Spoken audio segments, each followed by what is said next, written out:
আল্লাহ তাআলা বলেন ওয়া'মুর আহলাকা বিস-সালাতি ওয়াসতাবির আলাইহা। আল্লাহ তাআলা বলেন তুমি তোমার অধীনস্থদেরকে নামাজের আদেশ করো, তুমিও তার উপরে অটল থাকো। এই দৃষ্টিকোণ থেকে মুহাদ্দিসিন ইকরাম বলেন প্রত্যেকটা মুসলমানের উপরে ওই পরিমাণ জ্ঞান শিক্ষা করা ফরজ, ওই পরিমাণ ইলম অর্জন করা ফরজ, যেই ইলম দিয়ে নিজে এবং অধীনস্থ যারা আছে তাদেরকে সে জাহান্নামের আগুন থেকে বাঁচাতে পারে।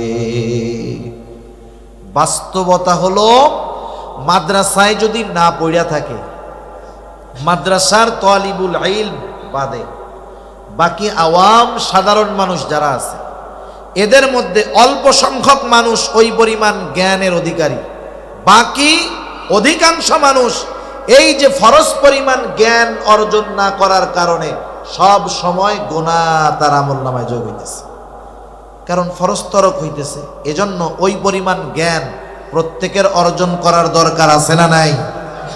এটা শুধু হুজুরদের দরকার না স্কুল কলেজের ছাত্রদেরও দরকার? এটা শুধু আলেমদের দরকার নাকি আওয়ামদেরও দরকার? সেজন্য বোঝার দরকার যে আমার নিজেকে নিজে বাঁচাতে হলে ওই পরিমাণ জ্ঞান শিখতে হবে। আমাদের বাংলাদেশে সাধারণত দিন শিক্ষার তিনটা পদ্ধতি আছে। তিনটা পদ্ধতিতে সাধারণত দিন শিক্ষা হয়, অন্যান্য প্রাইভেট পদ্ধতিও আছে। সচরাচর সাধারণত যেই পদ্ধতিগুলোতে মানুষ দিন শিখে, এক নাম্বার হলো মাদ্রাসার মাধ্যমে, দিনই শিক্ষা প্রতিষ্ঠানের মাধ্যমে মানুষ দিন শিখে। বাস্তবতাটা ভিন্ন। মুরব্বীদের মুখে শুনেছি একটা সময় মানুষ যখন স্কুলে পড়তো, স্কুলে পাকিস্তান পিরিয়ডের আগে এরকম ছিল যে স্কুলে পড়েই একটা ছাত্র, একটা ছেলে, একটা মেয়ে যতটুকু জ্ঞান শিক্ষা করা ফরজ স্কুলে থাকতেই তারা ওইগুলো শিখে ফেলতে পারবে। কিন্তু দিন যাচ্ছে, শিক্ষা কারিকুলাম থেকে ইসলামকে উঠায়া দিয়া সেকুলারিজমকে এর মধ্যে ঢোকানো হচ্ছে, ইসলামকে বাদ দিয়ে অনইসলামিক কথাবার্তা কালচার ঢোকায়া দেওয়া হচ্ছে। এজন্য স্কুলে, প্রাইমারি স্কুল সহ জেনারেল শিক্ষা প্রতিষ্ঠানে যতটুকু ধর্মীয় শিক্ষা আছে অতটুকু দিয়ে একজন মানুষ নিজের যা দরকার তার 100 ভাগের 10 ভাগও শিখতে পারে না। অন্যটা তো বাদ দিলাম, নিজেরই 100 ভাগের 10 ভাগ হয় না। তাহলে ওই জায়গার থেকে ওই ধর্ম নৈতিক শিক্ষা বই যেটা আছে ওটা দিয়ে দিন শিক্ষা শেখা যায় না। সেজন্য দিন শিক্ষার অন্যতম প্রধান মাধ্যম হলো দিনই মাদ্রাসাগুলা। ওখান থেকে মানুষ সচরাচর দিন শিখে। 2 নাম্বার হক্কানি পীর মাশায়েখের খানকা থেকে শিখে। একটা সময়ের প্রচলন খুব বেশি ছিল, কিন্তু এখন মানুষের ব্যস্ততা অনেক, মানুষ সুযোগ পায় না। এর জন্য খানকায় গিয়ে থেকে অবস্থান নিয়ে দিন শেখা, ফরজ পরিমাণ দিন শেখা, এটা খুব কঠিন ব্যাপার হয়ে গেছে। তৃতীয় পদ্ধতি হলো বর্তমান দুনিয়ায় দাওয়াত ও তাবলীগের মাধ্যমে মানুষ দিন শিখতে পারে। ফরজ পরিমাণ ইলম কতটুক দরকার সে দাওয়াত ও তাবলীগকে বলা হয় চলতি ফিরতি মাদ্রাসা, ওইখান থেকে শিখতে পারে। তবে দিন যদি শিখতে হয় ওই পরিমাণ দিন জানলেওয়ালা লোকের তত্ত্বাবধানেও থাকতে হয়, ঠিক কিনা বলেন? যে আমাকে 10 টাকা দিবে তার কাছে কমপক্ষে 10 টাকা থাকতে হবে। যে আমাকে ফরজ পরিমাণ জ্ঞান শিক্ষা দিবে কমপক্ষে তার কাছে ফরজ পরিমাণ ইলম জ্ঞান থাকতে হবে, নাইলে ও আমাকে দিবে কোত্থেকে, ঠিক কিনা বলেন? এই সূরা আলে ইমরানের সর্বশেষ আয়াত আপনাদের খেদমতে তিলাওয়াত করেছি। আল্লাহ তাআলার কাছে তৌফিক চাই, আল্লাহ তাআলা কিছু কথা আমাকে আপনাদের খেদমতে বলার মতো সুযোগ করে দেন, যে কথাগুলো আমাদের সবার দুনিয়া এবং আখিরাতের জন্য কল্যাণকর হয়। সকলে বলি আমিন। আমি যে আয়াতখানা আপনাদের খেদমতে তিলাওয়াত করেছি, উক্ত আয়াতে কারীমার মধ্যে আল্লাহ সুবহানাহু ওয়া তাআলা কোনো মুমিন যদি সফল মুমিন হতে চায় তার জন্য কি করণীয় আল্লাহ তাআলা সেই ফর্মুলা আমাদেরকে বলে দিয়েছেন। এখানে এমন কেউ আছেন যে না হুজুর আমি সফল হইতে চাই না, আমি ব্যর্থ হইতে চাই, এরকম কেউ আছেন? কেউ নেই। প্রত্যেকটা মানুষ সফল হতে চায়, হোক সে দুনিয়ার লাইনে, হোক সে আখেরাতের লাইনে। আখেরাতের লাইনে হোক আর দুনিয়ার লাইনে হোক, সবাই সফল হতে ইচ্ছা পোষণ করলেও সবাই কি সফল হতে পারে? পারে না। ব্যবসা অনেকেই করে, কিন্তু সফল ব্যবসায়ী কয়জন? লেখাপড়া অনেকেই করে, তবে সফল ছাত্র কয়জন? খেলাধুলা অনেকেই করে, সফল খেলোয়াড় হয় কয়জন? সবাই সফল হতে চায়, সফল হতে পারে না। আল্লাহ তাআলা এখানে দুনিয়ার সফলতা বিফলতার কথা বলেন নাই, কারণ দুনিয়া সম্পৃক্ত সফলতা এটা ক্ষণস্থায়ী। একটা মানুষ অনেক বড় ব্যবসায়ী, বলেন তো মারা যাওয়ার পরে এই বড় ব্যবসায়ী হওয়ার কারণে কবরটা তার জান্নাতের বাগান হবে না। আবার কেউ যদি ব্যর্থ ব্যবসায়ী হয়, কিয়ামতে আল্লাহ তাআলা বলবে, ব্যবসা করে কেন ব্যর্থ হইলা, তোমার ঠিকানা জাহান্নাম। আল্লাহ তাআলা বলবে। তাহলে দুনিয়া সম্পৃক্ত কোনো সফলতা বিফলতা এগুলা আখেরাতে শাস্তি বা শান্তির কারণ হবে না। কারণ দুনিয়ার সফলতা বিফলতা এটা মৃত্যুর সাথে সাথেই শেষ। দুনিয়া যেমন ক্ষণস্থায়ী, দুনিয়া সম্পৃক্ত সফলতা বিফলতা এটাও ক্ষণস্থায়ী। আখেরাত চিরস্থায়ী, সেজন্য আখেরাতের সফলতা ব্যর্থতা এগুলাও চিরস্থায়ী। তাহলে আল্লাহ তাআলা এখানে আখেরাতের সফলতার কথা বলছেন। এখন আখেরাতে সফলকে আল্লাহ তাআলা কুরআনুল কারীমের মধ্যেই বলেন, ওয়া ইন্নামা তুওয়াফাউনা উজুরাকুম ইয়াওমাল কিয়ামা ফামান যুহজিহা আনিন নার ওয়া উদখিলাল জান্নাতা ফাকাদ ফাজ। আল্লাহ রাব্বুল আলামিন বলেন, মানুষকে কিয়ামতের দিন প্রত্যেককে তার কর্মের পূর্ণ প্রতিদান দেওয়া হবে। সেই দিন যাকে আগুন থেকে বাঁচানো হবে, জাহান্নাম থেকে বাঁচানো হবে, ওয়া উদখিলাল জান্নাহ, আর যাকে জান্নাতে প্রবেশ করানো হবে। আল্লাহ তাআলা বলেন ফাকাদ ফাজ, যে জান্নাতে প্রবেশ করতে পারবে, আল্লাহ রব্বুল আলামিন বলেন সেই হলো সফল। এই সফলতা আমরা সবাই চাই। আমরা সবাই চাই জান্নাতে যেতে, সফল হতে। জান্নাতে যেতে চাই, সফল যদি হতে চাই, তাহলে সফলতার কাজ দুনিয়ায় থাকতে করতে হবে। কেউ যদি পরীক্ষায় গোল্ডেন এ প্লাস পাওয়ার আশা করে, পরীক্ষার খাতায় উত্তর ভালো মতো লিখতে হবে। সাদা খাতা জমা দিয়া যতই আল্লাহ তাআলার কাছে দোয়া করুক না কেন, আল্লাহ সাদা খাতা জমা দিছি, আপনি গোল্ডেন এ প্লাস পাওয়ায়া দিয়েন, সম্ভব? আখিরাতে যদি সফল হতে হয়, প্রস্তুতি নিতে হবে দুনিয়ায়। এজন্য আল্লাহ রাব্বুল আলামিন জানায়া দিলেন, বান্দা তুমি যদি অনন্তকালের সফলতা অর্জন করতে যাও, দুনিয়ায় কি করবা? এই আয়াতের আলোকে আল্লাহ রাব্বুল আলামিন আমাদেরকে জানায়া দেন। আল্লাহ তাআলা বলেন, ইয়া আইয়ুহাল্লাযীনা আমানুসবিরু ওয়াসাবিরু ওয়ারাবিতু ওয়াত্তাকুল্লাহ।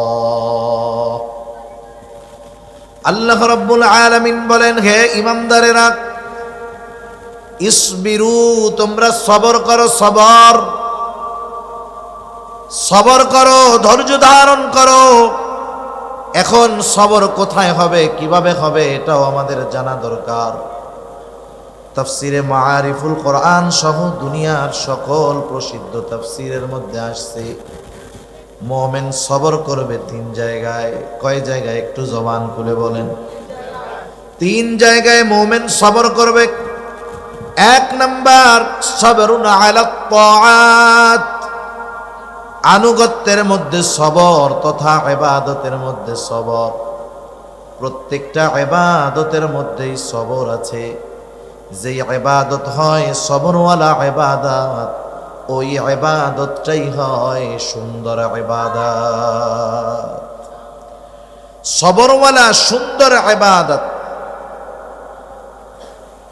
সুন্দর কাকে বলে? সুন্দর, আমাদের চোখ সাধারণত আমাদের সংজ্ঞায় সুন্দর হলো আমাদের চোখ যেটা দেখে তৃপ্ত হয়। আফ্রিকার মানুষ, এদের চামড়াগুলো কালো না? এদেরকে দেখলে আমাদের চোখে ভালো লাগে?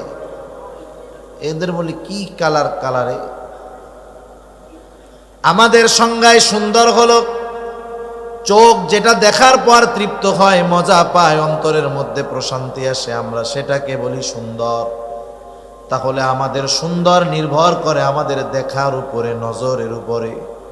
কিন্তু আল্লাহ তাআলার সংজ্ঞায় সুন্দর এটা ভিন্ন জিনিস। রাসূল আকরাম সাল্লাল্লাহু আলাইহি ওয়াসাল্লাম জানায় দেন আল্লাহ তাআলার সংজ্ঞায় সুন্দর কি।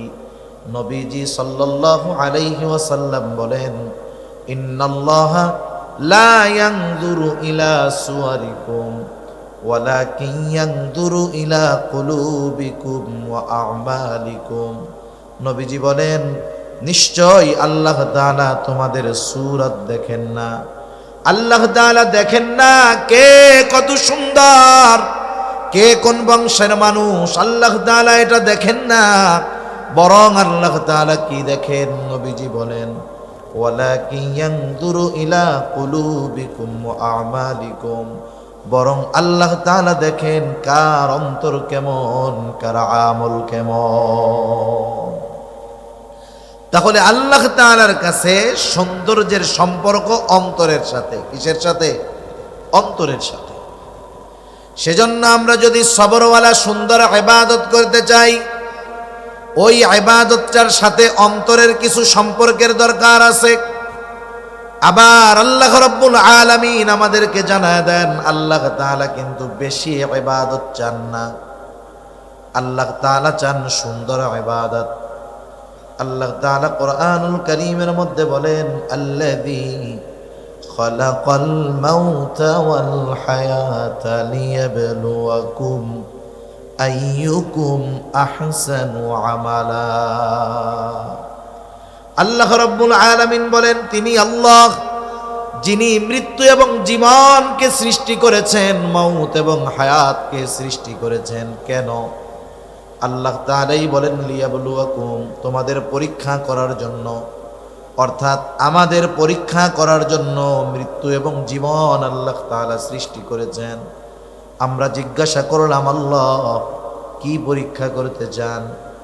আল্লাহ তাআলা বলেন, বান্দা পরীক্ষা হলো আইয়ুকুম আহসানু আমালা, কার আমল কত সুন্দর। এবার বুঝে থাকলে জবাব দেন, আল্লাহ তাআলা বেশি ইবাদত চান না সুন্দর ইবাদত চান? বেশি চান না সুন্দর চান। এখন সুন্দর যেটা দেখতে সুন্দর না অন্তরের সুন্দর? দুনিয়ার অনেক জিনিস আছে চোখে দেখতে খুব ভালো লাগে কিন্তু ভেতরে অবস্থা খারাপ। বলে না, উপরে ফিটফাট ভেতরে সদরঘাট। সেজন্য আল্লাহ তাআলা যদি সবরওয়ালা ইবাদত আমরা করতে চাই, ইবাদতের মধ্যে সবর অর্জন করতে চাই, আমাদের সুন্দর ইবাদতের দরকার। কারণ আল্লাহ তাআলা বেশি ইবাদত নয়, সুন্দর ইবাদত চান।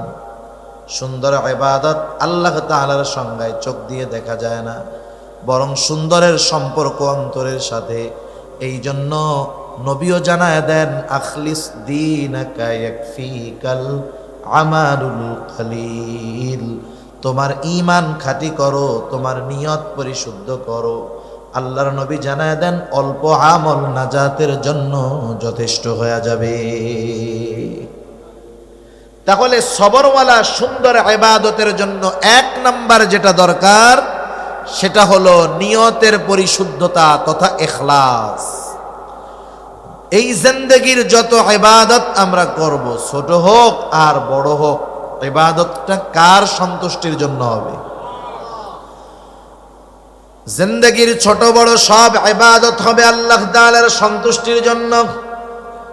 যদি আমার আপনার ইবাদত ছোট হোক আর যত বড়ই হোক, যদি আল্লাহর সন্তুষ্টির জন্য না হয়, ওই ইবাদত পরকালে আমাকে আপনাকে নাজাতের ব্যবস্থা করতে তো পারবেই না, বরং যে ইবাদত মানুষের সন্তুষ্টির জন্য হয়, মানুষের বাহবা পাওয়ার জন্য হয়, মানুষকে দেখানোর জন্য হয়, ওই ইবাদত যত বড় হোক না কেন ওই ইবাদত পরকালে জাহান্নামে যাওয়ার কারণ হয়ে যাবে।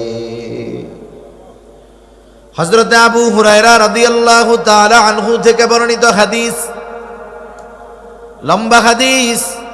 আবু হুরায়রা রাদিয়াল্লাহু তাআলা আনহু এই হাদিসটা বর্ণনা করার পূর্বে পরপর 3 বার অজ্ঞান হয়ে গেছেন। চতুর্থবার তিনি বর্ণনা করতেছেন, তিনি জানায় দেন নবীজি সাল্লাল্লাহু আলাইহি ওয়াসাল্লাম বলেন, কিয়ামতের দিন আল্লাহ তাআলা সর্বপ্রথম 3 শ্রেণীর মানুষকে হিসাবের জন্য ডাকবে।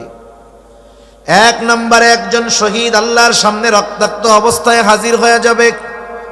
আল্লাহ তাআলা জিজ্ঞাসা করবে, ও গোলাম, ও আমার বান্দা, তোমার এই পরিণতি কেন, তোমার এই অবস্থা কেন? লোকটা বলবে, আল্লাহ, আপনার দ্বীন আপনার জমিনে প্রতিষ্ঠা করার জন্য লড়াই করেছিলাম, জিহাদ করেছিলাম, রক্ত দিয়েছি, শহীদ হয়েছি।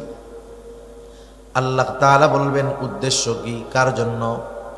লোকটা এবার বলবে, আল্লাহ, শুধুমাত্র আপনার সন্তুষ্টির জন্যই আমি এই জিহাদ করেছি।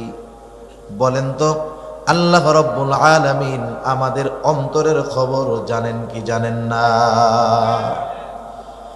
আল্লাহ তাআলা বলেন, কুল ইন তুখফু মা ফি সুদুরিকুম আও তুবদুহু ইয়ালামুল্লাহ।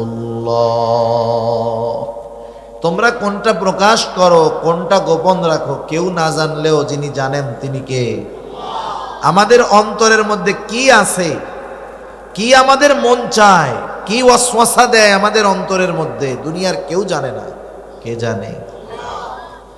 আল্লাহ তাআলা আরো এক জায়গায় বলেন, ওয়ালাকাদ খালাকনাল ইনসানা ওয়া না'লামু মা তুওয়াসওয়িসু বিহি নাফসুহু ওয়া নাহনু আকরাবু ইলাইহি মিন হাবলিল ওয়ারিদ। আল্লাহ তাআলা বলেন, ওয়ালাকাদ খালাকনাল ইনসান, আমি মানুষ সৃষ্টি করেছি। শুধু তাই নয়, ওয়া না'লামু মা তুওয়াসওয়িসু বিহি নাফসুহু, আমি আল্লাহ এটাও জানি কোন জিনিস মানুষের অন্তরের মধ্যে ওয়াসওয়াসা দেয়। বলেন তো ওয়াসওয়াসা দেখা যায় নাকি? দুনিয়ার অনেক প্রযুক্তি আবিষ্কার হয়েছে, একজন সুস্থ মানুষ, কোনো রোগ ধরা পড়ে নাই, ওই লোকটাকেও যদি মেশিনের মধ্যে ভরে দেওয়া হয় রিপোর্ট আসবে এই লোকটা যদিও এখনো সুস্থ, কিন্তু শরীরের ওই অর্গানগুলা অসুস্থ হতে পারে।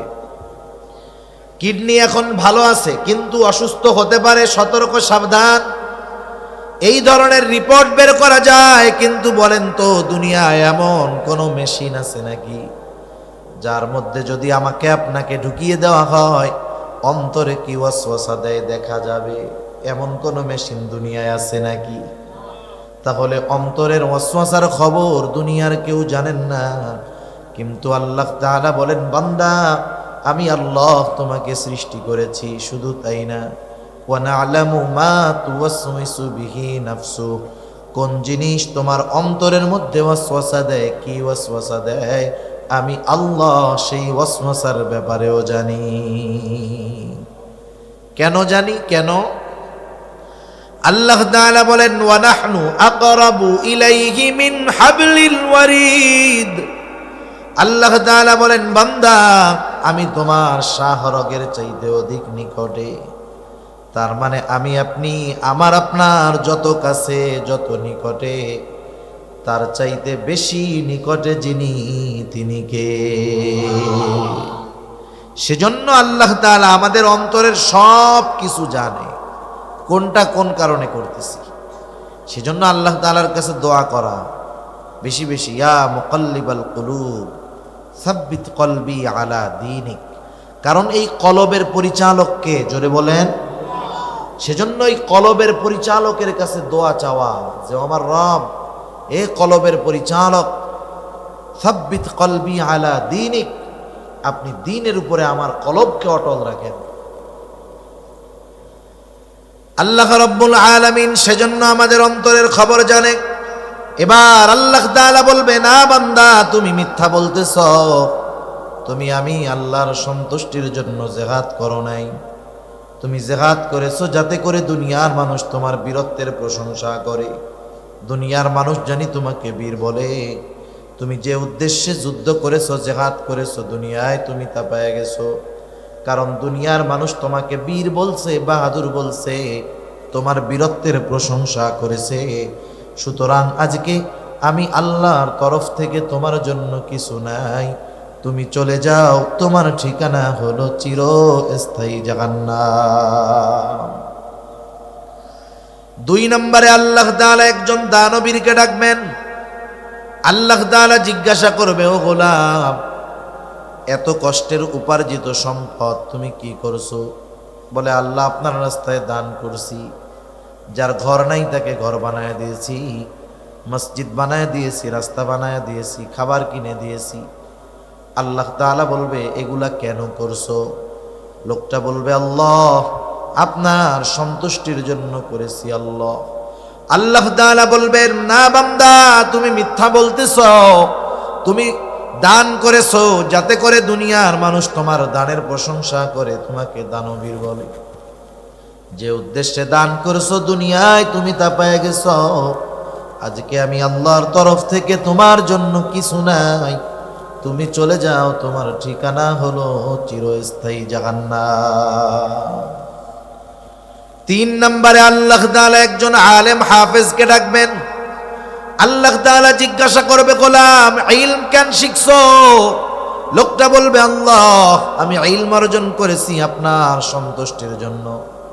আল্লাহ তাআলা বলবে, না বান্দা, তুমি মিথ্যা বলতেছো। তুমি কোরআন শিখেছো, ইলম শিখেছো যাতে করে দুনিয়ার মানুষ তোমাকে হাফেজ বলে, কারি বলে, মুফতি বলে, মুহাদ্দিস বলে, শেখুল হাদিস বলে, বড় বক্তা বলে। যে উদ্দেশ্যে ইলম শিখছো দুনিয়ায় তুমি তা পেয়ে গেছো। সুতরাং আজকে আমি আল্লাহর তরফ থেকে তোমার জন্য কিছু নাই, তুমি চলে যাও, তোমার ঠিকানা হলো চিরস্থায়ী জাহান্নাম। আল্লাহর রাস্তায় জিহাদ করা ছোটখাটো বিষয় নয়, জীবন দেওয়া ছোটখাটো বিষয় নয়, কষ্ট উপার্জিত সম্পদ দান সদকা করা ছোটখাটো বিষয় নয়, দুনিয়ার সব কিছু বাদ দিয়ে ইলম শেখা ছোটখাটো বিষয় নয়।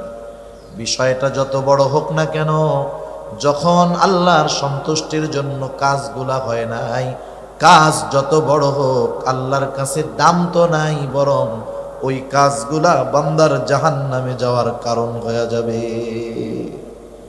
সেজন্য ছোট বড় সব ইবাদত কার সন্তুষ্টির জন্য হবে? একটু জোরে বলি।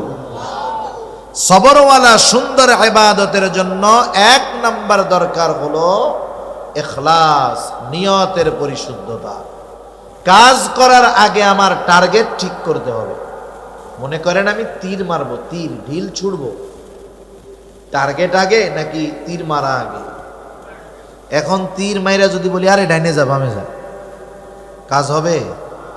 মারার আগে লক্ষ্যবস্তু ঠিক করতে হবে।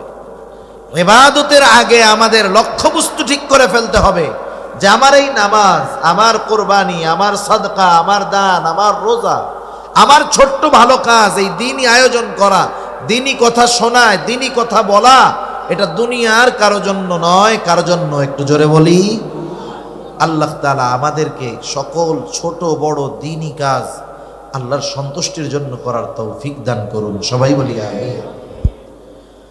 2 নাম্বার যেই জিনিসটা দরকার ইবাদতে সবর অর্জন করার জন্য, 2 নাম্বার যেই জিনিসটা দরকার সেটার নাম হলো সুন্নাত। ইবাদত করতে হবে আল্লাহর সন্তুষ্টির জন্য, কিন্তু পদ্ধতি হবে রাসূলুল্লাহ সাল্লাল্লাহু আলাইহি ওয়াসাল্লামের। কেউ যদি নিজস্ব মন গড়া পদ্ধতিতে ইবাদত করে, ওই ইবাদত যত বেশি হোক, যত সুন্দর হোক, আল্লাহর দরবারে সেটা কবুল হবে না। রাসূল আকরাম সাল্লাল্লাহু আলাইহি ওয়াসাল্লাম উনি হলেন জীবন্ত কোরআন। কি কোরআন? জীবন্ত কোরআন। আয়েশা সিদ্দিকা রাদিয়াল্লাহু তাআলা আনহার কাছে এসে জিজ্ঞাসা করা হলো, একজন জিজ্ঞাসা করতেছে, ও আয়েশা, আপনি আমাদেরকে রাসূলের আখলাকের ব্যাপারে, চরিত্রের ব্যাপারে একটু বলেন। আয়েশা সিদ্দিকা রাদিয়াল্লাহু তাআলা আনহা বললেন, তুমি কি কোরআন পড়ো নাই? বলে হ্যাঁ পড়ি। তিনি তখন বললেন, শোনো, কানা খুলুকুহুল কোরআন, এই কোরআনটাই হলো নবীর চরিত্র। সেজন্য কোরআনুল কারীম যেটা আমরা দেখি পড়ি, এটা হলো লিখিত কোরআন, আমরা যেটা বলি লেখা।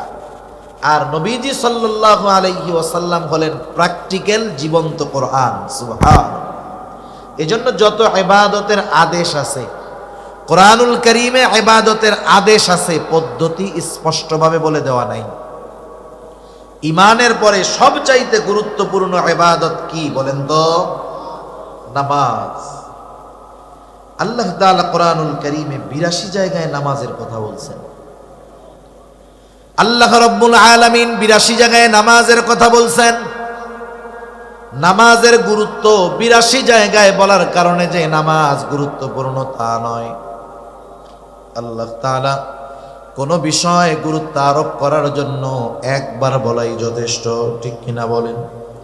৮২ জায়গায় নামাজের কথা আসছে, কিন্তু বলেন তো, যেই নামাজের ব্যাপারে এতটা গুরুত্ব আরোপ, কোরআনুল কারীমের কয় জায়গা খুঁজা 2 রাকাত সুন্নাত নামাজ যেভাবে পড়ি, কোরআন থেকে খুঁজে পাওয়া যাবে নাকি? 2 রাকাত ফজরের সুন্নাত বা ফজরের ফরজ যেই পদ্ধতিতে আমরা পড়ি, সারা দুনিয়ার মুফাসসিরদেরকে যদি কোরআনুল কারীম দিয়ে বলা হয়, শুনেন, শুধুমাত্র কোরআন থেকে, নবীজির হাদিস, সুন্নাহ, সিরাত সব একদিক, ওগুলো বাদ দিয়ে শুধু কোরআন থেকে যেই নামাজের আদেশ আল্লাহ কোরআনে করেছেন, শুধুমাত্র ওই কোরআন থেকে নামাজের পদ্ধতি বের করে দেন, সারা দুনিয়ার মুফাসসিরেরা মিলে পারবে? অসম্ভব। সূর্য পশ্চিম দিক দিয়ে উঠা যাবে, তাও সম্ভব হবে না। তাহলে নামাজের আদেশ করেছেন আল্লাহ, নামাজের পদ্ধতি কি হবে শিখিয়ে দিয়েছেন মুহাম্মাদুর রাসূলুল্লাহ।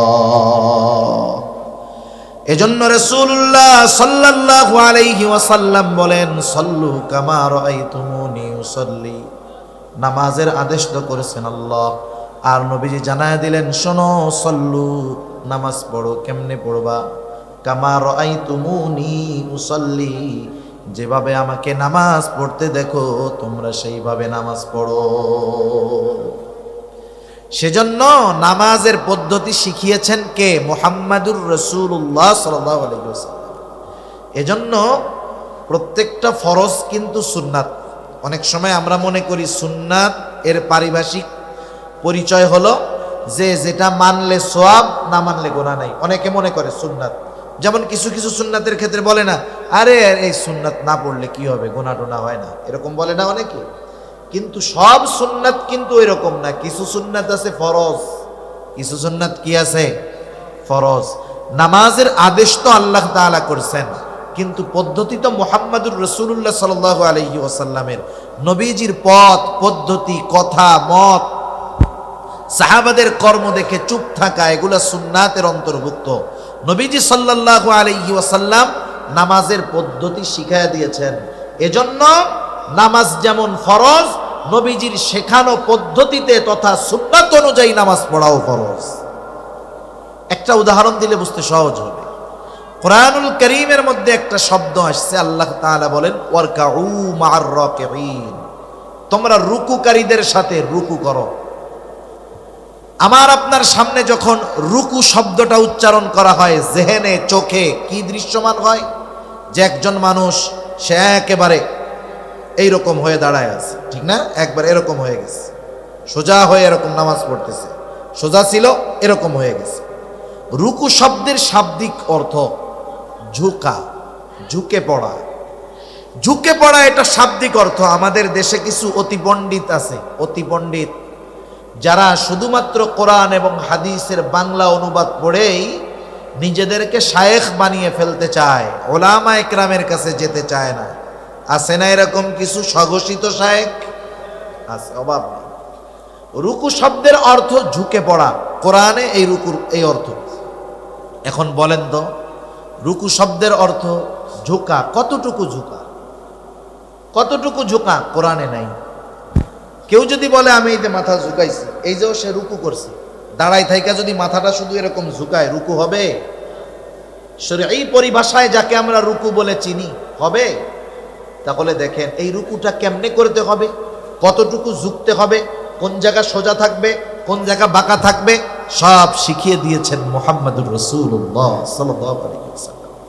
সেজন্য নামাজটা শুধু ফরজ নয়, নামাজটা শিখিয়েছেন নবী, এজন্যই নামাজটা সুন্নত, আর নামাজটা ফরজ। এই ফরজ কি? সুন্নত, কিন্তু ফরজ। তাহলে বুঝলাম কিছু সুন্নাত আছে যেগুলা ফরজ, আবার কিছু সুন্নাত আছে যেগুলা ওয়াজিব। যেমন দাড়ি রাখা সুন্নাত, কেউ যদি মনে করে সুন্নাত রাখলে সওয়াব, না রাখলে গুনাহ নাই, বিষয়টা এমন নয়। সারা দুনিয়ার মুহাক্কিক উলামায়ে কেরাম একমত, দাড়ি রাখা সুন্নাত, তবে কমপক্ষে এক মুষ্টি রাখতেই হবে। এক মুষ্টির কম যদি রাখে সুন্নাত আদায় হবে না। এই জন্য দাড়ি রাখা সুন্নাত, তবে এই সুন্নাতটা হলো ওয়াজিব।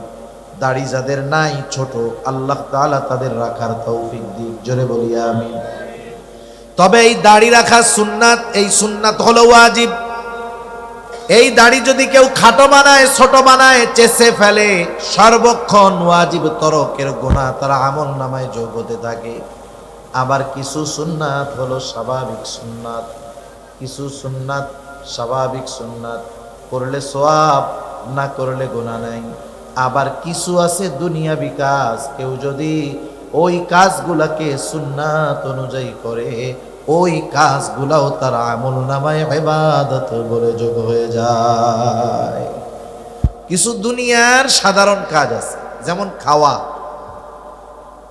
খাইলে সওয়াব নাই, না খাইলে গুনাহ নাই, এই হলো সাধারণ অবস্থা। কেউ যদি অনেক খায়, শুধু শুধু খাইলো আর কি, সওয়াব হবে? না খাইলে কি গুনাহ হবে? গুনাহ হবে না। কিন্তু যদি সুন্নাত তরিকায় খায়, দস্তরখানটা বিছায় খায়, খাওয়ার আগে দোয়া পড়ে, ডান দিক দিয়ে খাওয়া শুরু করে, ডান হাত দিয়ে খায়, সুন্দর মতো খাওয়া শেষ করে দোয়া পড়ে, খাওয়ার দোষ ত্রুটি না বলে, এই যে খানাটা খাইলো সুন্নাত তরিকায় খাওয়ার কারণে, এই খাওয়াটাও তার আমল নামায় ইবাদত বলে গণ্য হয়ে যায়। জরুরত সারবে, বাথরুমে যাবে, কেউ যদি বাথরুমে বারবার যায়, সওয়াবও নাই, সপ্তাহে একদিন না গেলে গুনাহও নেই। কিন্তু বাথরুমে যদি সুন্নাত তরিকায় যায়, নিয়ত করে যে আমি বাথরুমে সকালে ওইটা যাইতেছি ফজরের আজানের পরে, যাতে নামাজটা ভালো মতো পড়তে পারি, এই নিয়ত করে বাথরুমের দিকে রওনা হয়েছে, মাথাটা ঢাকছে, মাথা ঢাইকা বাথরুমে ঢোকার আগে দোয়া পড়তে হবে। অনেকে বোঝে না, বাথরুমের মধ্যে ঢুইকা এরপরে দোয়া পড়ে, ওইটা নিয়ম না। বাথরুমে ঢোকার আগে দোয়া পড়তে হবে। এরপরে বাম পা দিয়ে ভিতরে ঢুকলো, জরুরত সারলো, টিস্যু পেপার ঢোলা কুলুক ব্যবহার করলো, পানি দিয়ে পরিষ্কার হলো, ভেতরে যদি অজুর ব্যবস্থা থাকে অজু টজু কইরা বের হলো, ডান পা দিয়ে দোয়া পড়লো। এই যে জরুরত সারলো, দুনিয়ার একটা স্বাভাবিক কাজ, শুধু সুন্নাত তরিকায় করার কারণে এই বাথরুম করাটাও তার আমল নামায় ইবাদত বলে যোগ হয়ে যায়। সুবহান। এজন্য দুনিয়ার সাধারণ কাজগুলো আমরা সুন্নাত তরিকায় করার চেষ্টা করব। মসজিদের ইমাম সাহেব হুজুরের কাছে জিজ্ঞাসা করব, হুজুর খানা তো প্রত্যেক দিনই খাই, কোন পদ্ধতিতে খাইলে আমার খানা খাওয়াটা সওয়াব হবে, একটু বইলা দেন না। রাস্তায় তো চলার দরকার, চলি, ডান পাশ দিয়ে যদি চলি আর নিয়ত করি যে ডান পাশে চলা সুন্নাত, নবীজি চলছে, এই যে চলতেছি যতক্ষণ সুন্নাত আমল করতেছি, সওয়াব আমার আমল নামায় যোগ হচ্ছে, ঠিক কিনা বলেন? এজন্য দুনিয়ার ইবাদত কাজগুলো ইবাদত হয়ে যায়। যে কথার থেকে গেলাম, আমরা যদি সবরওয়ালা সুন্দর ইবাদত করতে চাই, তথা ইবাদতে সবর অর্জন করতে চাই, এক নাম্বার যেই জিনিসটা লাগবেই সেটার নাম হলো ইখলাস। দুই নাম্বার যেই জিনিসটা লাগবে সেটার নাম হলো সুন্নাত। তিন নাম্বার যেই জিনিসটা লাগবে হালাল খাবার, হালাল উপার্জন, হালাল খাবার ছাড়া ইবাদত কবুল হবে না। আল্লাহ তাআলা বলেন, ইয়া আইয়ুহার রাসূলু কুলু মিনাত তাইয়্যিবাত ওয়া'মালু সালিহা। আল্লাহ তাআলা বলেন, হে রাসূলগণ, আপনারা পবিত্র খান আর আমলে সালেহ করেন। মুফাসসিরিনে কেরাম বলেন, পবিত্র খান উদ্দেশ্য হলো হালাল খান, হালাল খান আর আমলে সালেহ করেন।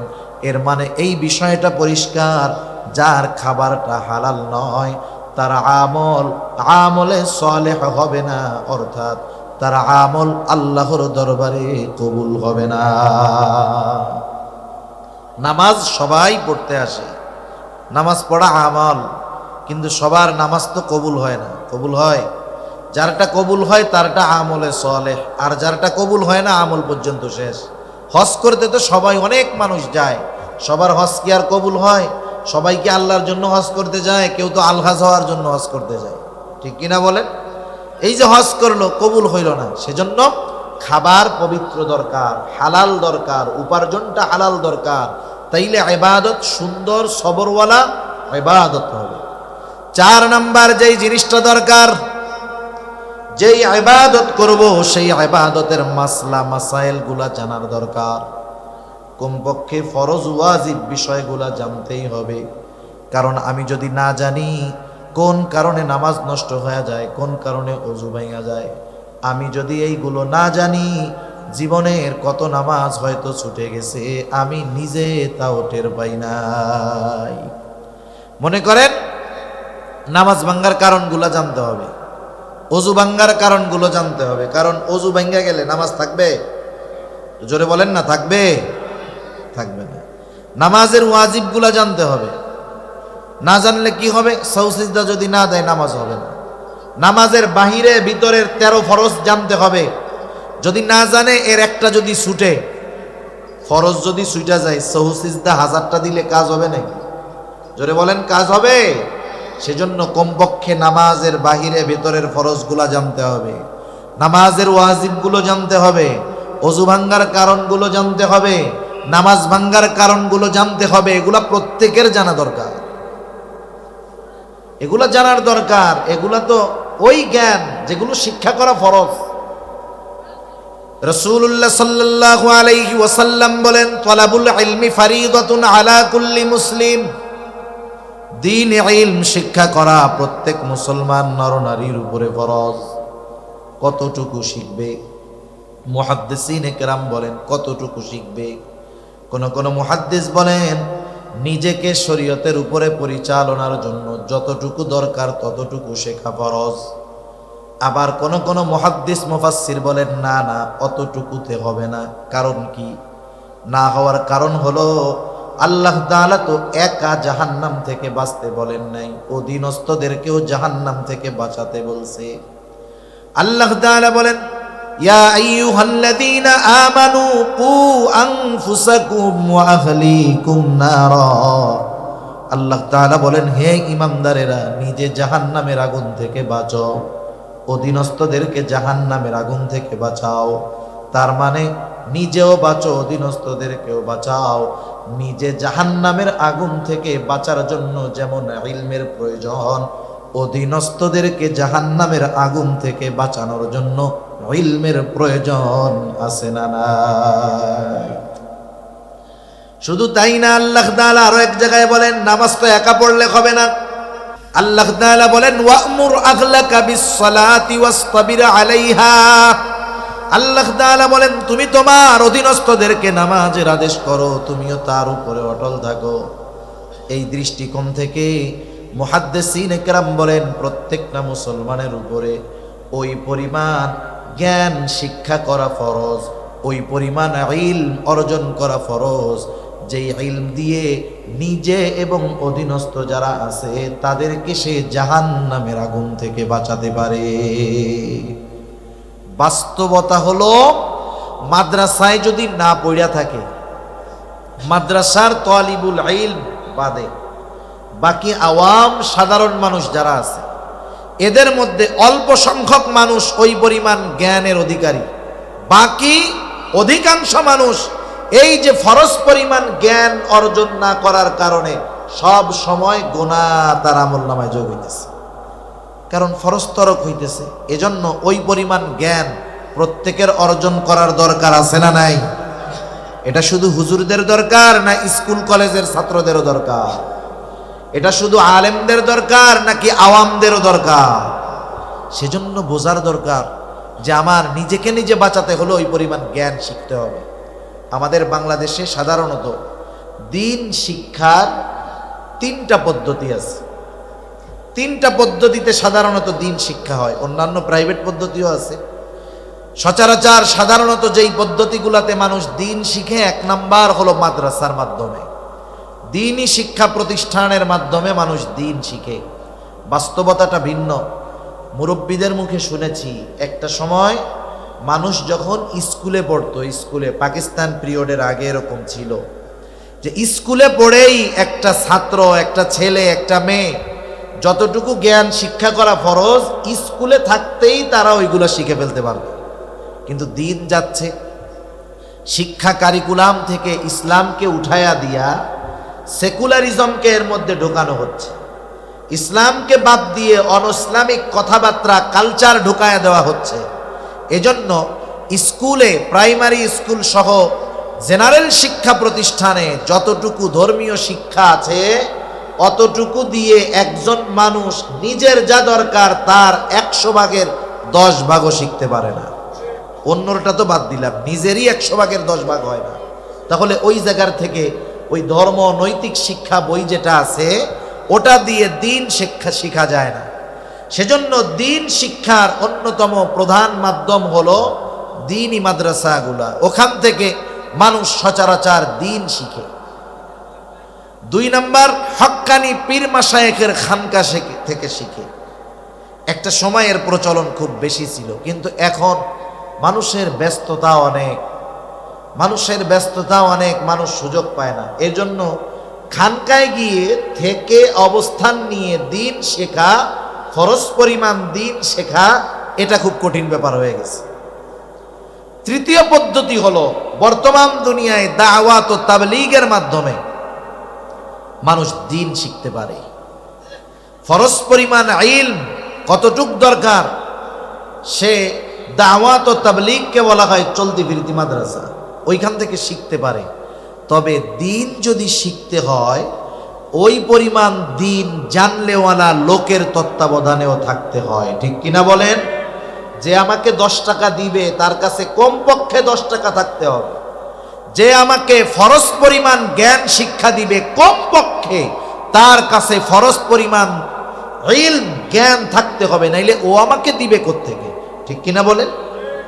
এখন আসেন, এই যে দাওয়াত ও তাবলীগ বিশ্ব ইজতেমা আসতেছে, শুধু যে এই 13, 14, 15 এই 3 দিনকে কেন্দ্র করে এই ইজতেমা বা উদ্দেশ্য তা নয়। কিন্তু অনেকে যদি মনে করে এই 3 দিন গেলাম কাজ শেষ, না, বরং মূল উদ্দেশ্য হলো এই 3 দিনকে কেন্দ্র করে সারা দুনিয়ার মানুষ ওখানে একত্রিত হবে। বিশেষ করে যেই মানুষগুলা দ্বীনি ব্যাপারে অপরিপক্ক তারা একটু সময় নিয়ে বের হয়ে যাবে, 3 চিল্লার জন্য যাবে, 120 দিন থেকে আসবে, ওলামায়ে কেরামের তত্ত্বাবধানে থাকবে। আশা করা যায় 120 দিন পরে ফরজ পরিমাণ ইলম অর্জন করে ইনশাআল্লাহ সে বাড়িতে আসবে, যদি ওলামায়ে কেরামের তত্ত্বাবধানে থাকতে পারে, যাইতে পারে। কিন্তু আফসোসের ব্যাপার কি জানেন? আপনাদের এলাকায় কি 4 দোকানের আড্ডা আছে? একটু জোরে বলেন না, আছে? কত মুরব্বী তো আছে দুপুর বেলায় খেয়ে দে শাল টাল চাদর টাদর নিয়ে মুজো টুজো নিয়ে বের হয়, আর রাত 10টার সময় বাড়ি আসে। 4 দোকান যতক্ষণ খোলা, মুরব্বী ততক্ষণ আছে, জোহরের পর থেকে নিয়ে পর্যন্ত 8, 9, 10 ঘন্টা এক জায়গায় থাকে, গল্প করে, কষ্ট নাই। জিজ্ঞাসা করা হইল, চাচা কাম কাজ নাই, প্রত্যেক দিন 10 ঘন্টা দোকানে বসে থাকেন, কি বলে? হায় রে, সময় কাটে না তো বাসায় বসে, এই জন্য দোকানে এসে একটু সময় কাটাই। মুরব্বীর নামাজ কালামের খোঁজ খবর নাই, দিন সম্পর্কে কি জানে আল্লাহই জানে। এখন আপনি ওই যে মুরব্বী 4 দোকানে বসে থাকে কেন? বলে কি টাইম পাস করি, টাইম কাটে না, এই জন্য টাইম কাটাই। এখন ওনার গিয়ে আপনি দাওয়াত দিবেন, এই 13, 14, 15 3 দিনের ইজতেমা, এরপরে আপনি করেন একবারে 3 চিল্লার নিয়তে বাইরে হয়ে যান, যেহেতু আপনার সময়ের অভাব নেই। এই কথা বলার সাথে সাথে মুরব্বী কি বলবে জানেন? এই কথা বলার সাথে সাথে আপনার কাছে সে এমনভাবে জবাব দিবে মনে হবে সারা পৃথিবীর মাননীয় প্রধানমন্ত্রী Tony Blair, George W Bush, তারপরে বাইডেন, ওই পুতিন, ওদের চাইতেও ব্যস্ত মানুষ ওই মুরব্বী চাচা। ওই টাইমে ওনার চাইতে ব্যস্ত দুনিয়ায় আর কেউ থাকবে না। একটু আগে কিন্তু প্রতিদিন 10 ঘন্টা 4 দোকানে বসে কাটায় টাইম কাটাইতে। এগুলা শয়তানের ধোঁকা। এজন্য যাদের সময় আছে আল্লাহর রাস্তায় বের হয়ে যান, ওলামায়ে কেরামের তত্ত্বাবধানে যান, লাভ আছে। আমি আমার নিজের জীবনের একটা কারগুজারি মাঝে মধ্যে শুনাই। আমরা ছাত্র জামানায় 3 দিন করে যাইতাম দাওয়াতে, তাবলীগের মেহনতে 3 দিন সময় লাগাইতাম। 3 দিন করে গ্রামে গেছি, এরকম একবার 3 দিনের সময় লাগাইছি। 3 দিনের জন্য গেছি এক মসজিদের মধ্যে। আমাদের সাথে অনেক মুরব্বী গেছে, 70-75 জনের কম হবে না। আমরা গেছি, বেশ কয়েকজন তালিবুল ইলম আছে, মুরব্বীরা উৎসাহের সাথে আরো গেছে। তা আমরা গিয়ে মানুষের আমলের অবস্থাগুলো খেয়াল করতাম, কি করে না করে এইগুলা। একদিন দেখলাম একজন মুরব্বী হয় সম্পর্কে দাদা, উনি বাথরুমের দিকে যাইতেছে বাথরুম করার জন্য। গ্রাম অঞ্চল, টিস্যু পেপার নয়, 3টা মাটির ঢিলা নিয়ে গেছে, মাটির ঢিলা। আমি মজা করে জিজ্ঞাসা করতেছি, দাদা কই যান? বাথরুম তো আর সাথে লাগাও না, গ্রাম অঞ্চল, একটু দূরে বাথরুম।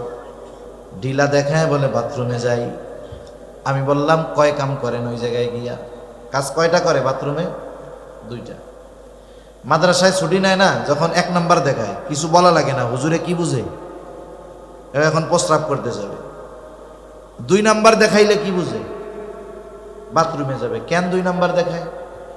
শুধু প্রস্রাব করা যায়, কিন্তু পায়খানা করতে গিয়া কোন বীর বাহাদুর আছে শুধু পায়খানা করবে কিন্তু প্রস্রাব করবে না? এরকম 2-1 আছেন নাকি যে না হুজুর আমি যখন বাথরুম করি তখন আমার একটুও প্রস্রাব আসে না? তাইলে তারে নোবেল পুরস্কার দেওয়া যাবে। এরকম কেউ আছে? সম্ভব? ওই জায়গায় গিয়ে 2 কাজ করতে বাধ্য, এই জন্য 2 নাম্বার দেখানো হয়। এখন জিজ্ঞাসা করলাম কই যান? বাথরুমে যাই। ঢিলা হাতের মধ্যে দেখলাম 3টা ঢিলা। কেন, কি করবেন? সোজা কথাই বলতেছি, বলে পায়খানার রাস্তায় 3টা ঢিলাই তো ব্যবহার করতে হয়। তা আমি বললাম চাচা প্রস্রাব করার পরে ঢিলা নেওয়া লাগে নাকি? দাদা সম্পর্কে, হ্যাঁ লাগে। কেন লাগে? বলে প্রস্রাব করার পরে একটু ঢিলা নিয়ে নড়াচড়া না করলে প্রস্রাবের নালীতে প্রস্রাব থেকে যায়, জামায় প্রস্রাব ভরে যেতে পারে, নাপাক হয়ে যেতে পারে। এখন আমি বললাম দাদা তাহলে বাথরুমের মধ্যে গিয়া যখন পায়খানার সাথে প্রস্রাব করেন ওই প্রস্রাব মনে হয় ঝরে না, ওইটা মনে হয় আর লুঙ্গিতে কাপড়ে লাগে না। এইবার ওনার মাথার মধ্যে কথাটা ধরছে যে আসলে তো বিষয়টাই, পায়খানায় গিয়া 3টা ঢিলা ব্যবহার করি কিন্তু প্রস্রাবের রাস্তার ব্যাপারে চিন্তিত থাকি না। আমি লোকটারে বুঝ দিলাম, একটু হতাশ ভাব। বললাম শুধু এতটুকু শোনেন, বাথরুমের মধ্যে যখন যাবেন বাথরুমের 3টা ঢিলার সাথে আর একটা ঢিলা নিবেন। এরপরে ঢিলা দিয়ে ভালো মতো পরিষ্কার করার পর এরপরে পানি খরচ করার আগে আপনি ওই ঢিলাটা প্রস্রাবের রাস্তায় ব্যবহার করবেন।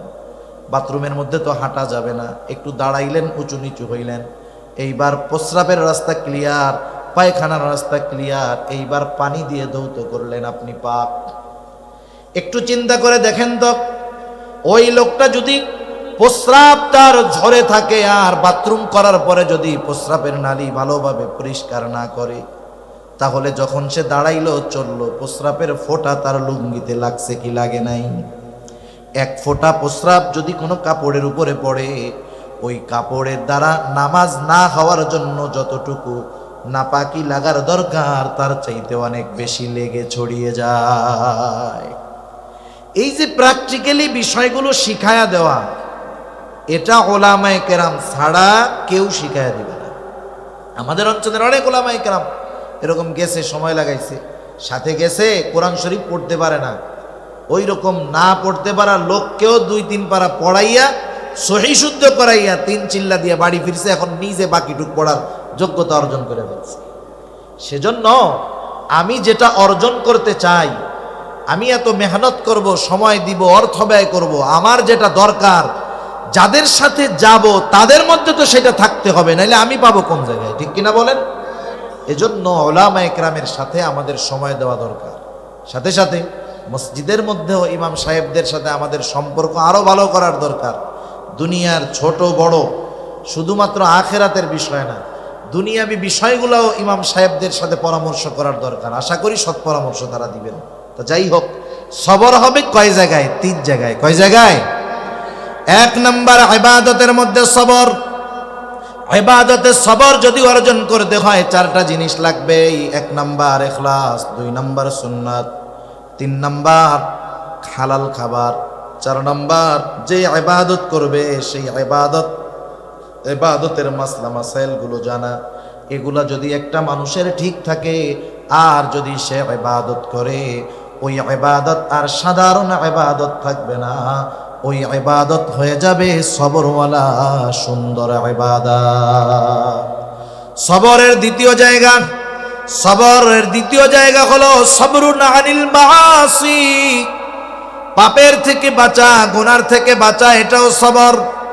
এখন তো এমন এক জামানা, যেই জামানায় গুনাহ থেকে বাঁচা কঠিন। একটা সময় গুনাহ করার জন্য গুনার কাছে যাওয়া লাগতো, এখন গুনাহ পকেটে নিয়ে ঘোরে মানুষ, ঠিক কিনা বলেন? এক সময় সিনেমা দেখতে চাইলে চট্টগ্রাম শহরে যাওয়া লাগতো, এখন চিটাগাং শহরে যাওয়া লাগবে না, তার লাগবে না, অ্যান্টিনা লাগবে না, মোবাইল ফোন একটা হইলে ইন্টারনেটের কানেকশন থাকলে যথেষ্ট, ঠিক না? তাহলে গুনাহ পকেটে নিয়ে ঘোরা যায়। মানুষকে এখন গুনাহ করতে বাধ্য করা হয়, নিজে না দেখুক, ওর টাকা দিয়ে ওরে গুনাহ করে আছে। ইউটিউবে ওয়াজ দেখেন না, ইউটিউবে ওয়াজ দেখি, ওয়াজ চলতেছে জাহান্নামের ওয়াজ, হট করে দেখবেন কি যে একটা অ্যাড চলে আসছে, একজন নারী নাচানাচি শুরু করছে ইসের মধ্যে, ওয়াজের বিরতি দিয়ে নাচানাচি শুরু। আগে তো সিস্টেম ছিল কাটা দেওয়া যাইতো, এখন কিন্তু কাটা যায় না, 12 সেকেন্ড দেখতেই হবে। আপনি নাইলে না দেখলেন, ভলিউম কমাইলেন, স্ক্রিন নিচের দিকে দিয়ে রাখলেন, এই যে 12 সেকেন্ড যে গোনার কাজটা হইল, এটা কার পয়সায় হয়েছে? আমাকেও পয়সাই তো হয়েছে। হায় হায়, তাহলে চিন্তা করে দেখেন যে গোনা কততে আমার আপনার মাধ্যমে করাবে না। সেজন্য গোনা থেকে বাঁচা অনেক কঠিন। তবে মানুষের কিছু চিন্তা, মানুষের কিছু ভাবনা মানুষকে গোনার থেকে বাঁচায়া দিতে পারে। মনে করেন আপনাদের কারো কাছে যদি খবর আসে, খবর পটিয়া থানা থেকে, বিশ্বস্ত সূত্রে আপনি খবর জানতে পারলেন, পটিয়া থানার থেকে এই খবর আপনার কাছে পৌঁছাইল যে গোয়েন্দাদের মাধ্যমে আপনাকে পরিপূর্ণ নজরদারির মধ্যে রাখা হয়েছে। এই খবর যদি আমাদের কারো কাছে পৌঁছায়, বলেন তো উল্টাপাল্টা কিছু আমরা করব নাকি? কেন? কারণ আমার কোন কাজ আমার বিপদের কারণ হয় আল্লাহই জানে। এই জন্য বাসার মসজিদ, আর কোনো জায়গায় যাবে না। আগে মসজিদে ঢুকতো না, এখন মসজিদ থেকে আর বাইরে হবে না। চিন্তা করবে বাইরে যায় কি বিপদে না পড়ি, আল্লাহর ঘরেই বসে থাকি, এই জায়গায় নিরাপদ। তাহলে দুনিয়ার নজরদারির খবর আমার জীবন পরিবর্তন করায় দেয়, আমার গুনাহ থেকে বাঁচার জন্য সহায়ক হয়ে যায়। অথচ আল্লাহ তাআলার নজরদারি কত সূক্ষ্ম। দুনিয়ার গোয়েন্দার নজরদারি 24 ঘন্টা আমাদের করতে পারে না। ঘরের মধ্যে দরজা আটকায় লেপের তলে কি করি না করি গোয়েন্দা দেখবে, কিন্তু রাতের আধারে ঘরের দরজা আটকায়া কম্বলের তলে কি বলি, কি করি, কি দেখি, আল্লাহর নজরে আছে তো। তাইলে আল্লাহ তাআলার নজরদারিরে আমরা ভয় করি না। সেজন্য আমরা যদি সর্বদাই চিন্তা করি যে আমার সর্বহালত, সর্ব অবস্থায় আল্লাহ তাআলা আমাকে দেখতেছে, রাত নাই দিন নাই, একা নাই, লোকালয়ের মধ্যে নাই, সব জায়গায় আল্লাহ তাআলা দেখতেছে। শুধু বাহিরের বিষয়গুলা দেখে না, অন্তরের বিষয়টাও দেখতেছে। 1 নাম্বার এই চিন্তা। 2 নাম্বার, আমি যদি চিন্তা করি, আল্লাহ তাআলা জানাইলেন 2 কাঁধে 2 জন ফেরেশতা আছে। আল্লাহ তাআলা বলেন কিরামান কাতিবিনা ইয়ালামুনা মা তাফআলুন। আল্লাহ তাআলা বলেন সম্মানিত লেখক দ্বয় জানে তোমরা কি আমল করো। এই 2 কাঁধের ফেরেশতা কিন্তু জানে, শুধু জানে তা নয়, ডান কাঁধের ফেরেশতা আমার ভালো কাজগুলো লেখে, বাম কাঁধের ফেরেশতা আমার মন্দ কাজগুলোও লেখে। সাথে সাথে আর একজন ফেরেশতা আছে, আমরা যা বলি সে সেগুলো সংরক্ষণ করে। আল্লাহ তাআলা বলেন মা ইয়ালফিযু মিন কাওলিন ইল্লা লাদাইহি রাকীবুন আতীদ। আল্লাহ তাআলা বলেন মানুষ যা জবান দিয়ে নিক্ষেপ করে, সদা তৎপর একজন ফেরেশতা সেগুলো সংরক্ষণ করে ফেলে। আমাদের কথা সংরক্ষিত, কর্ম সংরক্ষিত। এই 3 জন ফেরেশতা আমাদের থেকে এক মুহূর্তের জন্য আলাদা হয় না। লেপের তলে গেলেও এই ফেরেশতা আছে না নাই? জেনা করতে গেলে আছে, মদ খাইতে গেলে 3 জন আছে, চোর চুরি করতে গেলে 3 জন আছে। আল্লাহ তাআলাও দেখতেছে। শুধু তাই না, যেই অঙ্গ প্রত্যঙ্গের দ্বারা আমরা গুনাহগুলা করি, কিয়ামতের দিন এরাও আমাদের কর্মের ব্যাপারে আল্লাহর কাছে বলে দিবে। এই চিন্তাধারা যদি আমার আপনার মধ্যে আমি আপনি যথাযথভাবে এই চিন্তাধারা লালন করতে পারি দৃঢ়ভাবে, তাহলে গুনাহ করার আগে যদি চিন্তা করি এই কাজটা করলে আমার বাপ যদি দেখতো আমি লজ্জা পাইতাম, আল্লাহ তো দেখতেছে, তাইলে বাপের চাইতে আল্লাহর লজ্জা বেশি হবে না কম? বেশি করতে হবে। এই যে চিন্তা, এই চিন্তাগুলা মানুষকে গুনার থেকে বাঁচাইতে পারে। নাইলে দুনিয়ার আইন দিয়া ভয় দেখাইয়া মানুষকে গুনার থেকে ফেরানো যায় না। যদি যাইতো, গোটা দুনিয়ায় মাসের পর মাস, বছরের পর বছর একটা অপরাধ বন্ধ করার জন্য হাজারো আইন করা হয়, কিন্তু বন্ধ হয় বলেন? বন্ধ হয় না। সেজন্য বুঝতে হবে, এই কথাগুলো আমাদের সামনে রাখতে হবে, তাইলে গুনার থেকে বাঁচার যেই সবর এটা অর্জন করা যাবে। 3 নাম্বার, সবরুন আলাল মাসায়েব, বিপদ আপদ মুসিবতের মধ্যে সবর। আল্লাহ রাব্বুল আলামিন এই দুনিয়ায় মুমিনকে বিপদ আপদ দিবেন, এটা আল্লাহ তাআলার ঘোষণা। কারণ আমরা যদি নিজেদেরকে মুমিন দাবি করি, এই দাবির পরিপ্রেক্ষিতে আল্লাহ তাআলা বলেন, আহাসিবান নাসু আন ইউতরাকু আন ইয়াকুলু আমান্না ওয়া হুম লা ইফতানুন। আল্লাহ রাব্বুল আলামিন বলেন, মানুষ কি এটা মনে করে নাকি আইয়াকুলু আমান্না, তারা বলবে যে আমরা ঈমান এনেছি, আমরা মুমিন, আর তাদের পরীক্ষা নেওয়া ব্যতীত ছেড়ে দেওয়া হবে? মানুষ কি এটা ভাবে নাকি? তার মানে আল্লাহ তাআলা জানায় দিলেন, যারা নিজেদেরকে মুমিন দাবি করে অবশ্যই তাদেরকে ঈমানের পরীক্ষার মুখোমুখি হওয়া লাগবে। তাহলে আল্লাহ তাআলা দুনিয়ায় বালা মুসিবত দিয়ে আমাদের ঈমানের পরীক্ষা নেন। আল্লাহ তাআলা বলেন, ওয়ালানাবলুওয়ান্নাকুম বিশাইইম মিনাল খাউফি ওয়াল জু'i ওয়া নাকসিম মিনাল আমওয়াল ওয়াল আনফুসি ওয়াস সামারাত। আল্লাহ তাআলা বলেন, আমি অবশ্যই তোমাদের পরীক্ষা নিব, ঈমানের পরীক্ষা। কোন পদ্ধতিতে? বিশাইইম মিনাল খাউফ, কিছুটা ভয়ের মাধ্যমে মুমিনের ঈমানের পরীক্ষা নেওয়া হবে। ওয়াল জু', ক্ষুধা অভাব দারিদ্রতার মাধ্যমে মুমিনের ঈমানের পরীক্ষা নেওয়া হবে। ওয়া নাকসিম মিনাল আমওয়াল, মালের লস, মালের ক্ষতির মাধ্যমে পরীক্ষা নেওয়া হবে। ওয়াল আনফুস, জানের ক্ষতি, স্বাস্থ্যের ক্ষতির মাধ্যমে পরীক্ষা নেওয়া হবে। জানের ক্ষতির পরীক্ষা নিজের জানের ক্ষতির দ্বারাও হতে পারে, প্রিয়জনের জানের ক্ষতি দিয়েও আল্লাহ পরীক্ষা নিতে পারে।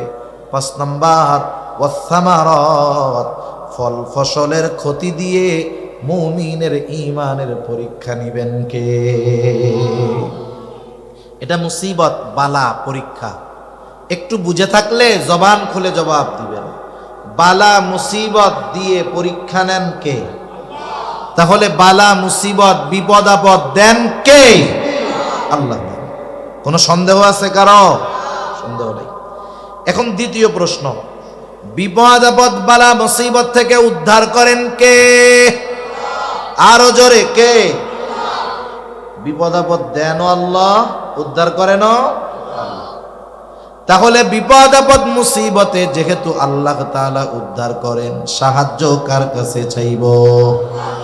বিপদ আসলে সাহায্য কার কাছে চাইব? আল্লাহ তাআলাই বলতেছে, বান্দা আমি বিপদ আপদ মুসিবত দেই, পরীক্ষা নেই, কিন্তু চাই না তুমি পরীক্ষায় ফেল যাও। স্যার যখন ছাত্রের পরীক্ষা নেয়, শিক্ষক কি এই আশা করে যে আমার ছাত্র এটা ফেল যাক? কি চাই? পাশ করুক। শিক্ষক চায় আর ছাত্র যেন ফেল না যায়, তবে পরীক্ষা নেয়। আল্লাহ তাআলা কত বড় মেহেরবান! আল্লাহ তাআলা বান্দার পরীক্ষা নেন, কিন্তু চান না বান্দা পরীক্ষায় ফেল যাক। এই জন্য আল্লাহ তাআলা বলেন, বান্দা বিপদ আপদ মুসিবতের পরীক্ষায় যখন পড়বা, সাহায্য আমার কাছে চাও। আল্লাহ তাআলা বলেন, ইয়া আইয়ুহাল্লাযীনা আমানুস্তাঈনু বিস-সাবরি ওয়াস-সালাহ। আল্লাহ তাআলা বলেন, হে ঈমানদারেরা, তোমরা আমার কাছে ধৈর্য আর নামাজের মাধ্যমে সাহায্য চাও। তাহলে বিপদ আপদ মুসিবতে সাহায্য কার কাছে চাইব? আল্লাহ তাআলার কাছে সাহায্য চাওয়ার মাধ্যম হলো দুইটা। জোরে বলেন, কয়টা? ধৈর্য আর নামাজ, ধৈর্য আর নামাজ। এবার একটু আসেন পেছনের দিক যাই। বিপদ আপদ দেন কে? বিপদ আপদ থেকে উদ্ধার করেন কে? বিপদ আপদে পড়লে সাহায্য কার কাছে চাইব? আমাদের কথার কর্মের মধ্যে কিন্তু মিল নাই। মানুষ বলে যে বিপদ আপদ দেন আল্লাহ, কিন্তু বিপদ থেকে উদ্ধার করেন আল্লাহ।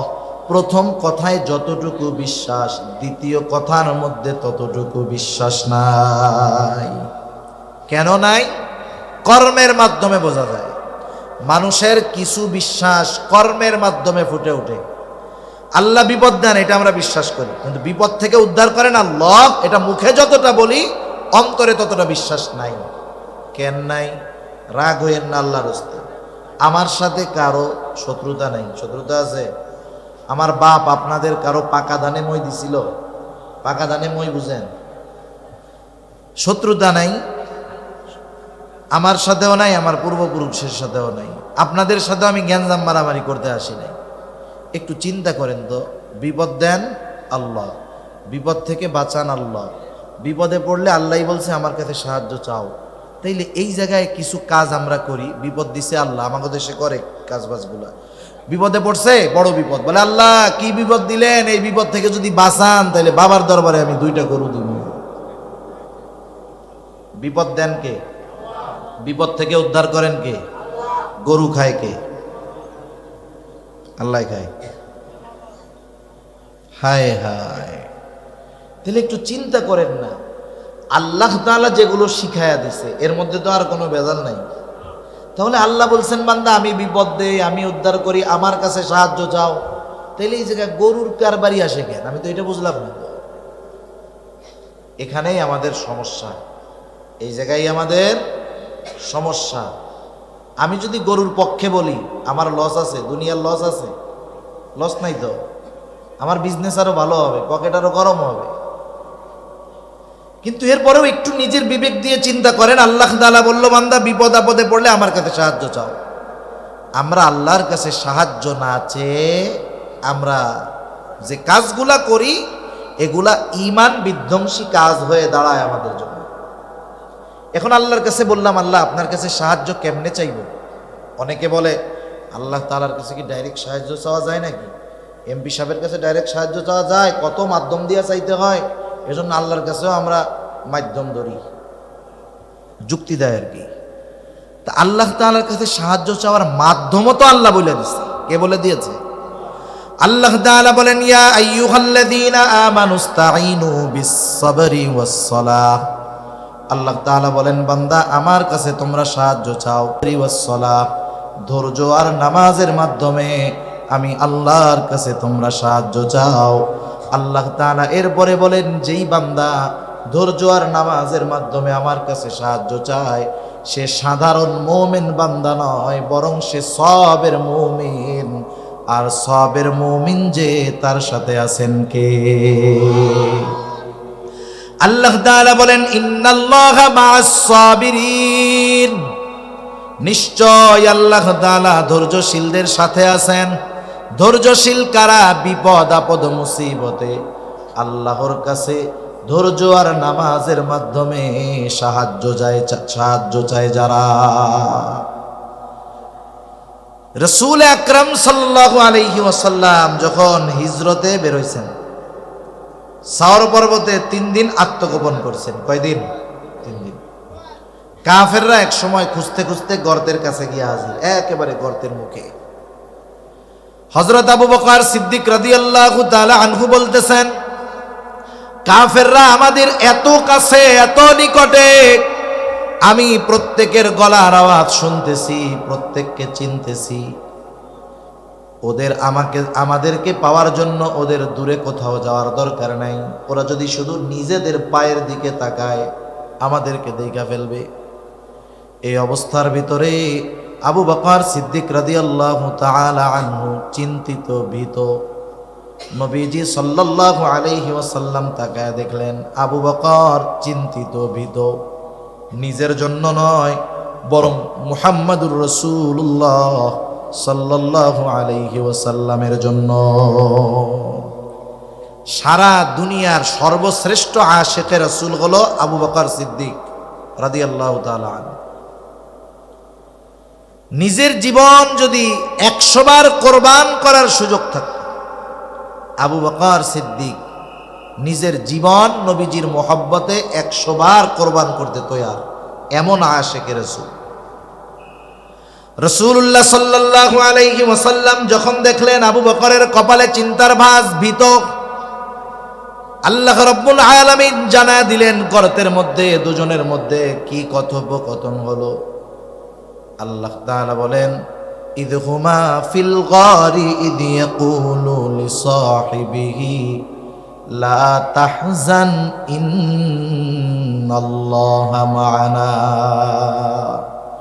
আবু বকর সিদ্দিক রাদিয়াল্লাহু তাআলা আনহুর ওই ভীত অবস্থা দেখে নবীজি বললেন, ও আবু বকর লা তাহজান, তুমি কোনো চিন্তা কইরো না। এই জায়গায় গর্তের মধ্যে শুধু আমি আর তুমি দুইজন নয়, ইন্নাল্লাহা মা'ানা, নিশ্চয়ই আমাদের সাথে আছেন কে? আর আল্লাহ তাআলা বলেন আমি ধৈর্যশীলদের সাথে থাকি। তাহলে ধৈর্যশীলদের সাথে আছেন আল্লাহ। যাদের সাথে আল্লাহ আছেন তাদের কোনো ভয় ভীতি চিন্তা আছে নাকি? সেজন্য আমরা বিপদ আপদ মুসিবতে আল্লাহর কাছে সাহায্য চাইব ধৈর্য আর নামাজের মাধ্যমে। তাহলে আমরা হতে পারবো সবের মুমিন। কি মুমিন? জোরে বলেন। ওই 3 জায়গায় যে সবর করতে পারবে সে হলো সবের মুমিন। আর সবের মুমিন যে তার সাথে আছেন কে? আল্লাহ তাআলা এই জন্য বললেন ইয়া আইয়ুহাল্লাযীনা আমানুসবিরু, হে ঈমানদারেরা, ইসবিরু, তোমরা সবর করো। সবর সবর হবে 3 জায়গায়। কয় জায়গায়? 3 জায়গায়। 1 নাম্বার ইবাদতের মধ্যে সবর, 2 নাম্বার গুনার থেকে বেঁচে থাকার মধ্যে সবর, 3 নাম্বার বিপদ আপদ মুসিবতের ক্ষেত্রে সবর। এখন বলেন সবর হবে কয়দিন? সবর কয়দিন? হায়াত আছে যতদিন সবর হবে কতদিন? জীবন আছে যতদিন। ইবাদত কতদিন? হায়াত আছে যতদিন। আল্লাহ তাআলা বলেন ওয়া'বুদ রাব্বাকা হাত্তা ইয়াতিয়াকাল ইয়াকিন, আপনি আপনার রবের ইবাদত করেন দৃঢ় সত্যের আগমন পর্যন্ত। দৃঢ় সত্য মানে হইল মৃত্যুর আগ পর্যন্ত ইবাদত চলবে। তাহলে সবরও হবে একেবারে মৃত্যু আসার আগ পর্যন্ত। এই জন্য আল্লাহ রাব্বুল আলামিন 1 নম্বরে বললেন মুমিন ইসবিরু, সবর করো। আমরা আল্লাহকে যদি প্রশ্ন করি সবর কয়দিন, আল্লাহ তাআলা বলেন ওয়াসাবিরু, বান্দা তুমি সবরের উপরে অটল থাকো। 3 নম্বর গুণ আল্লাহ তাআলা বলেন ওয়ারাবিতু, সর্বদা জিহাদের জন্য প্রস্তুত থাকো। 4 নম্বর ওয়াত্তাকুল্লাহ, আল্লাহ তাআলাকে ভয় করো। বান্দা তুমি যদি এই 4 গুণে গুণান্বিত হও লাভটা কি? আমরাও যদি আল্লাহ তাআলাকে জিজ্ঞাসা করি আল্লাহ এই 4 গুণ যদি অর্জন করি আমাদের লাভ কি? কেমন যেন প্রশ্ন করার আগে আল্লাহ তাআলা জবাব দিয়ে বলেন বান্দা লাআল্লাকুম তুফলিহুন। লাআল্লাহ কালামে হাকিমের মধ্যে আসলে নিশ্চয়তার অর্থ দেয়। অর্থাৎ আল্লাহ তাআলা বলেন যেই মুমিন এই 4 গুণে গুণান্বিত হবে অবশ্যই সেই মুমিন সফল মুমিন হয়ে যাবে। সফল মুমিন কে? বলেন জান্নাতে যাবে যে। সফল মুমিন কে? জান্নাতে যাবে যে। সেজন্য আমরা যদি সফল মুমিন হতে চাই তথা জাহান্নামের আগুন থেকে বেঁচে জান্নাতে যেতে চাই, সূরা আলে ইমরানের 200 নম্বর আয়াতের আলোকে আল্লাহ তাআলা যেই 4 গুণ অর্জন করতে বলছেন সেই 4 গুণ আমরা অর্জনের চেষ্টা করব। আল্লাহ সুবহানাহু ওয়া তাআলা আমাদের সবাইকে এই 4 গুণে গুণান্বিত হওয়ার তৌফিক দান করুন। সকলে জবান খুলে বলি আমিন, আরো জোরে বলি আমিন। ওয়া আখিরু দাওয়ানা আনিল হামদুলিল্লাহি রাব্বিল আলামিন। আমরা সবাই সবার জন্য দোয়া করব।